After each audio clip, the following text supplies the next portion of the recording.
Hi again. I'm Josh Shaffer. Thank you in advance for listening.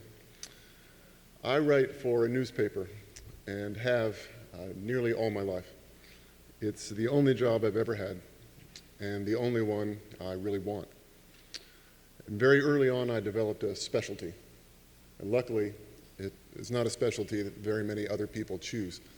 I rarely meet celebrities, rarely speak to powerful people, and don't generally enjoy it. What I do enjoy and consider calling in life is meeting ordinary people and showing that their lives are actually extraordinary. People often ask me, where do you find these characters? As though there were a trick to it. How did you meet the one-legged man with a three-legged dog? Where did you come across the competitive whistler whose specialty is somewhere over the rainbow? How did you find the man who saved all his junk mail for a year just to see how high the stack would get? My wife jokes and says I have what she calls a freak magnet, and that eccentrics can find me in a crowd. But it's not a matter of finding interesting people, it's a matter of knowing that they're everywhere, that the richness of life is on display at the gas station and the bus stop and the Waffle House, and that seeing it is only a matter of keeping your eyes open. So for me, it's more than a profession, but a way of accessing a world larger than my own. I used to find a lot of stories in the classified ads. For you younger folks, that's what we had before Craigslist. It's not a place you'd expect to find anything poignant or meaningful, but one day I found a man who'd posted an ad looking for his pet crow, who had fluttered into his life after Hurricane Fran. He named her Croaky Lou, and she stayed for 13 years until one day she just flew off without looking back. And right there, in between the job postings and the used cars, was a man singing a love song to a bird. I used to find a lot of stories just by driving around and looking out the window on streets I don't ordinarily drive. My longtime editor, Thad Ogburn, used to suggest taking a different route home every day, mixing it up, going to the grocery store on a different street, just to see what's out there. And using that method, I found a man who drove a hearse with a skull mounted to the dashboard, and he didn't work at a funeral home. I found a man who pushed a pair of rabbits around in a stroller everywhere he went. I found my friend Rodney Hines, the no-hand king, who can ride a wheelie on a bicycle with no hands for 30 miles without stopping. All those people were right out in broad daylight, just waiting for someone to hear their stories. It's harder to do this now. The news has moved to Facebook and to Twitter. And Facebook and Twitter aren't very friendly to ordinary people and their small triumphs. But I try to remember how easy it can be to access the sublime places in this world, even when it seems like they've been digitized and turned into a phone app. If you've got a willing ear and a sense of adventure, it only takes asking one question. So where are you from? Thank you.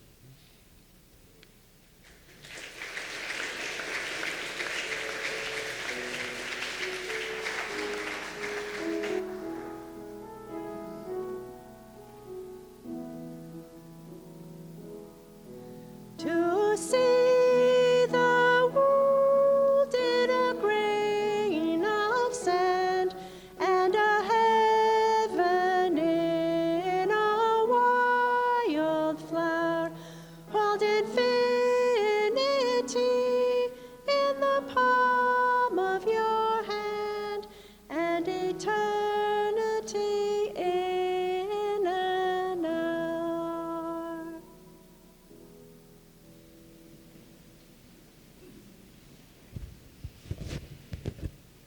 Good morning. My name's Mark Stam, and I'm filling in for my wife, Beth Ligouri, as she is in Chicago this week due to a family emergency. These are her words. I've recently started referring to myself as a cultural Christian, meaning I was raised Christian and continue to celebrate Christmas and Easter as a time for family gatherings. But I long ago stopped believing in the Trinity, God the Father, Son, and Holy Ghost, and started really celebrating the changing of the seasons with which these holidays conveniently coincide. When I was in my mid-20s, I was happily unchurched after spending part of my childhood in a Southern Baptist congregation.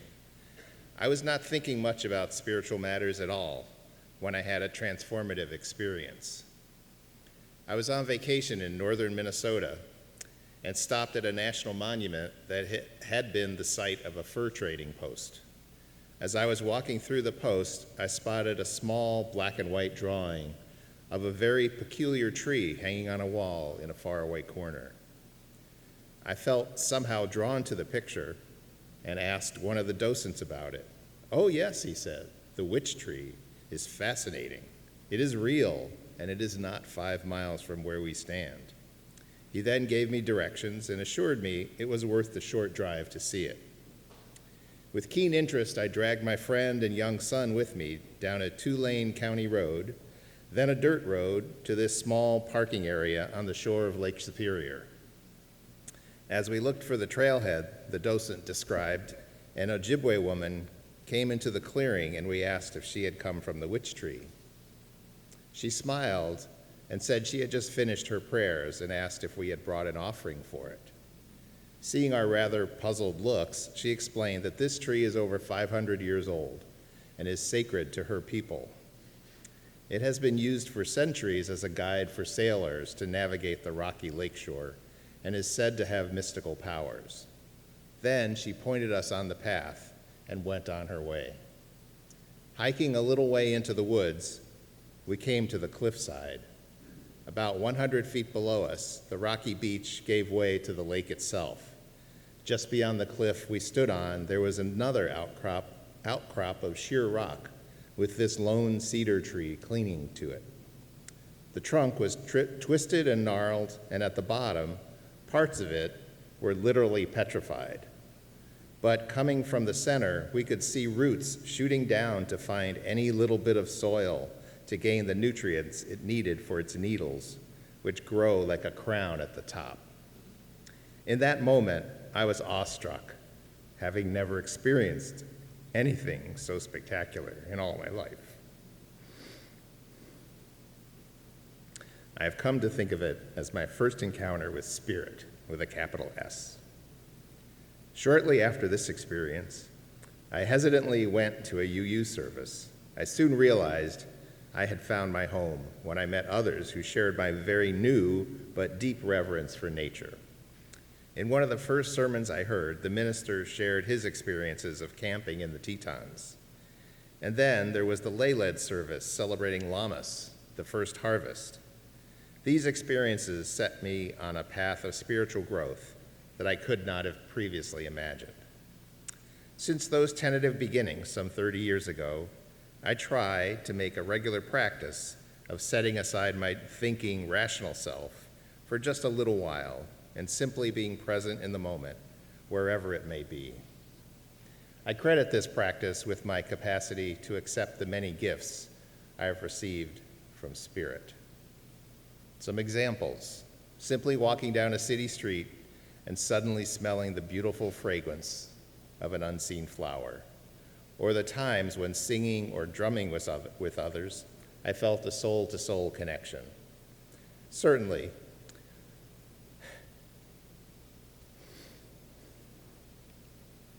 looking into the eyes of my newborn granddaughter, and seeing all of humanity, past and future generations, looking back at me. Just recently, I literally bumped into an old friend in a Panera in Chicago at the exact time I desperately needed a shoulder to lean on.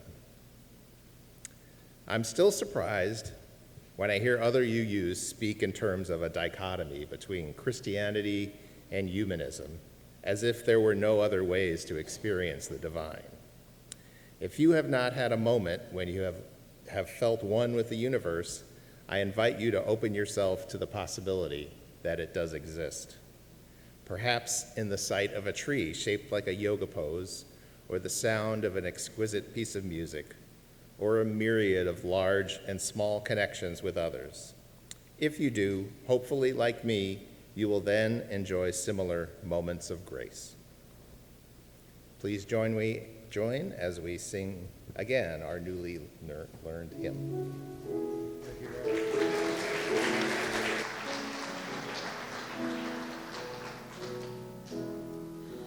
To see the world in a grain of sand, and a heaven in a wild flower, hold infinity in the palm of your hand, and eternity in an hour.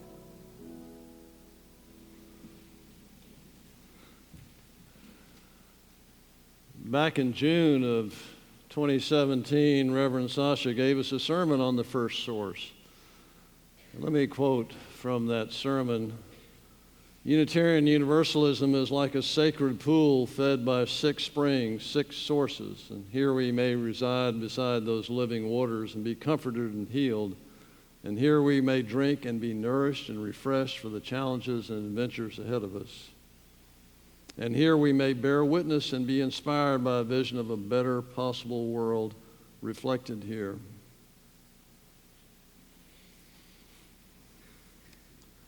When I was a child, this was perhaps 1947 or so, a very long time ago, I lived in Denver, Colorado, and I was not yet in school.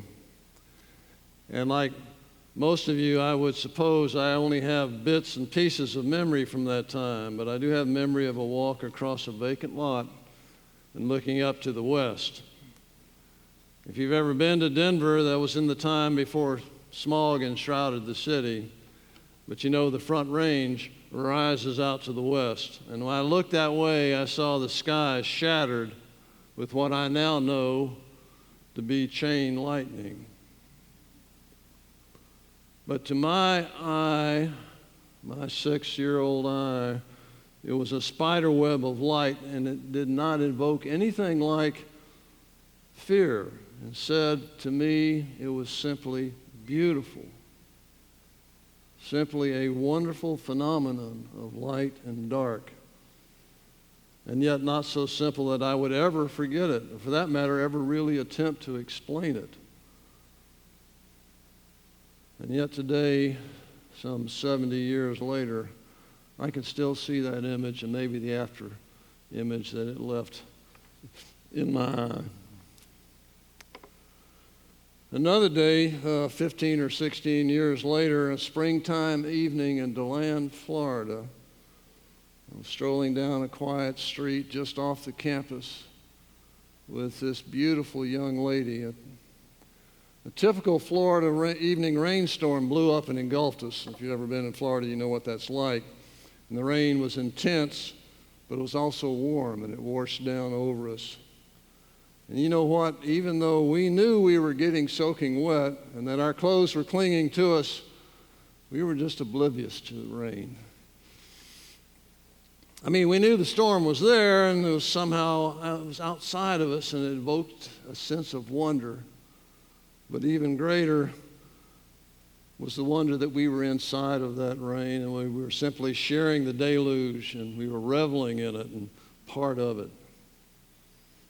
That was 55 years ago, and sometimes it seems that we are still strolling down that road and still somehow able to drink and be refreshed by that memory. And then sometimes our encounters with wonder emerge out of something mundane and even trivial. I know that most of you know that I'm a bit obsessed with a specific baseball team in the area. It was one time I went to almost 60 games a year. I've been cutting back. I'm back down to 30 or 40 or so. And I admit that for some folks, it's a pretty bizarre hobby. After all, it's just a game. Yet within that game, and I'm not alone in that, I sometimes feel an almost spiritual moment. Take, for example, this image. Now, for you mathematicians out there, that's a Fibonacci sequence. That's a baseball field spun out into a Fibonacci sequence, so beloved by architects specifically. If you want to see another Fibonacci sequence, just look right behind you. There's one right there. And the architects who designed this building put up a Fibonacci sequence right there. We love it. We have here an artist that's sharing an obsession and a vision, and both with Fibonacci and with baseball. Or take this image here, an encounter with a butterfly. Now, who wouldn't feel a chill upon witnessing that moment? So sure, it's a game, and 99% of the time, even if you're obsessed as I am, drowning in statistics and speculating on the physics of a curveball and second-guessing umpires, well, not really second-guessing, I mean, I know how the play should have been called. But in the stands, you chat and listen, you watch pitchers and batters and basemen and wonder if the weather's going to hold, or maybe we'll be able to get out of this inning without giving up too many runs. But then, maybe once or twice a year comes a moment that has little to do with baseball. But if you didn't previously understand baseball, it wouldn't be as meaningful. Let's say that there's a runner on second base, and the batter hits the fly ball to right field.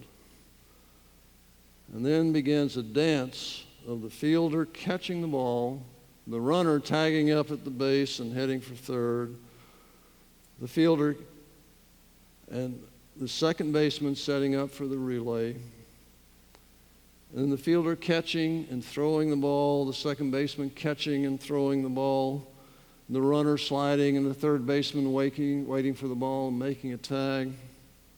It's a dance. It's this dance, a moment in time. And the baseball is this near invisible thread that kind of follows this path right through your heart. And then, of course, there's even this black-clad God waiting in judgment. Is it safe or is he out? But I didn't really care about the judgment. What I care about is the purity of that dance, of that moment, and being in that moment. And for me, that's enough. And I think I have here another moment. Look at that. Look at that. That little hand reaching up there, walking through a crowd at a baseball game. Isn't that amazing? I'm drawn to respect for the first source shown by Unitarian Universalism. I think all of us here today are. Josh and Mark and Sandy, and I'll bet almost all of you here. I'll bet almost every one of you has had an encounter with mystery and wonder. Much like Barlow and his morning glories, my lightning bolt, a walk in the rain, an encounter with a tree, an encounter with a man pushing a carriage with rabbits inside of it. All these stories and wisdoms that we have heard today, I think that's what makes us a special kind of community. So please join with me in rising, sing for the third and last time, hymn number 398.